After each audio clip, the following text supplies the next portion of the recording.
A manifesto is, by definition, a written statement declaring publicly the intentions, motives, or views of its issuer. There have been many such manifestos issued by individuals, groups, governments, and political entities throughout the years.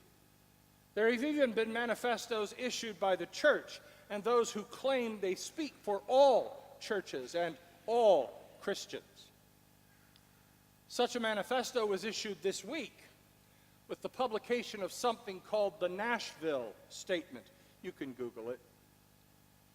The Nashville Statement is another attempt by the prophets of prejudice to take cheap shots at anyone who is not heterosexual.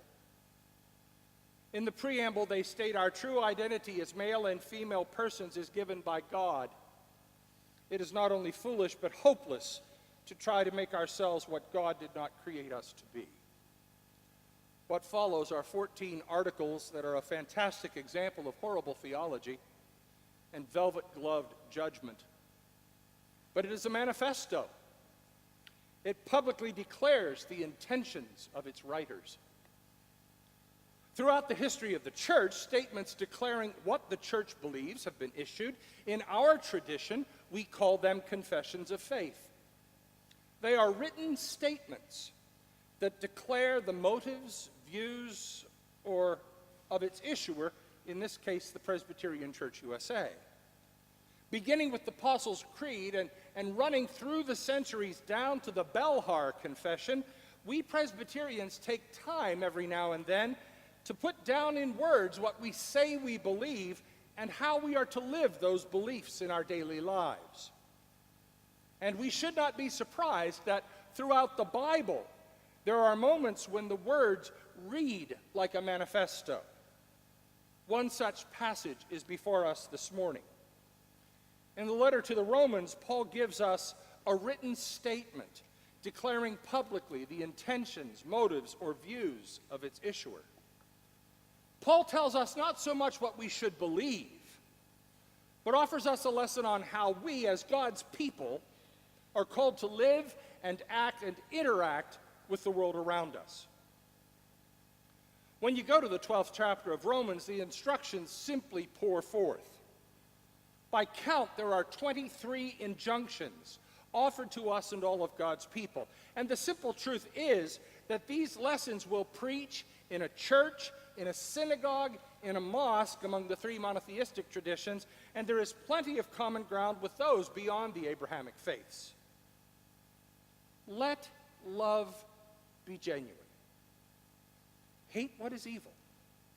Hold fast to what is good. Love one another with mutual affection.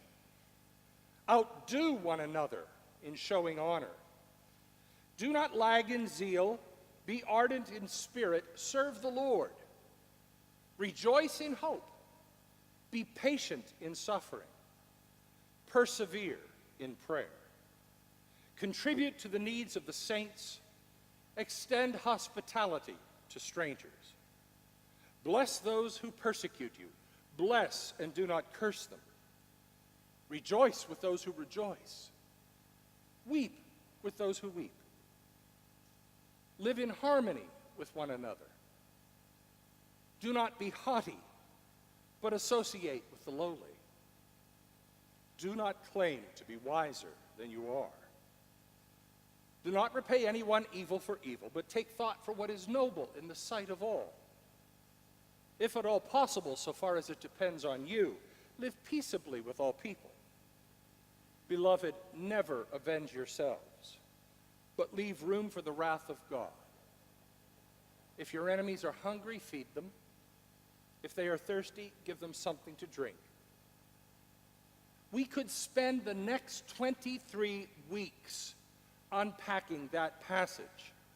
And some of you are already looking at your wristwatches, so we have less than 10 minutes. So we'll paint with a broad brush. Look at that passage in your bulletin. The passage begins with the word love. It is repeated in the second verse of that lesson. The foundation of the Christian life is love. Not a gooey, sentimental love, but an energetic and profoundly optimistic love. It is a love that runs against the current of the culture. It is a love that seeks the best for another, that does not bear grudges, that does not seek to render judgment, that does not seek to profit the one offering love. When we accept that living our faith means living in love, the rest follows along naturally. Love each other like members of the family. Be the best at showing honor to each other. Don't hesitate to be enthusiastic. Be happy in your hope. Stand your ground when you're in trouble. Devote yourself to prayer. Contribute to the needs of God's people. Welcome strangers into your home. Bless those who harass you. Bless and don't curse them. Be happy with those who are happy. Cry with those who are crying. Consider everyone as equal, and don't think you're better than anyone else. Associate with people who have no status. Don't think you're so smart. Don't pay back anyone evil with evil action. Show respect for what everyone else believes is good. And as far as you can, live at peace with all people and never try to seek revenge. When we switch our way of living from indifference to love, from self-centered to other-centered, from stinginess to generosity, the ripples flow out in every aspect of our living and impact the people we meet and the world in which we live.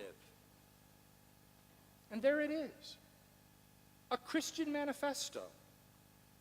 This is a written declaration of how we as Christian people are called to live.